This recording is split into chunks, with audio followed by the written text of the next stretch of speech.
Hello，各位你哋好啊！相信你哋之前應該有聽過一個 Apps 可以去賺 Robux，嗰個叫做 Boss Road，但係佢最近關閉咗啊，所以相信有好多人冇得再賺 Free Robux。不過唔使驚，我又揾到一個新 Apps 啦，可以去賺。呢個就係 Boss Earning。大家可以見到下邊有好多評論區都話可以賺到啊，可以攞到。咁我哋就去睇下啦。喺整呢條片之前呢，我已經入去睇過玩過㗎啦，所以本身就有800幾同埋 Level 2啦。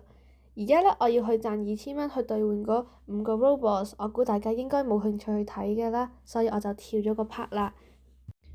咁而家我哋去兌換嗰2000蚊，睇下先係咪真係兌換到？呢度有啲步驟呢，我唔俾大家睇啦，我哋跳過去先。呢一度呢，佢就係叫我去整一個 Game Pass 啦。如果大家唔知點整嘅話，我之後會整一條片教大家點整 Game Pass 㗎啦。唔知啱啱細心嘅觀眾有冇去睇到？佢話5個 Robux 嘅話係好快可以兌換嘅。咁我哋整個計時器睇下佢要幾耐兌換到啦。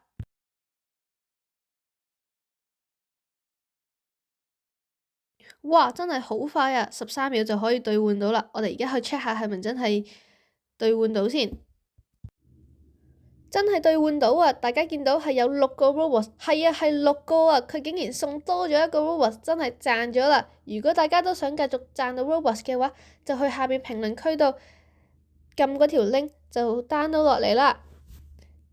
最後祝各位新年快樂，希望你哋喺新嘅一年都可以賺到好多 Robux，然後可以買到你哋自己想要嘅嘢啦。多謝。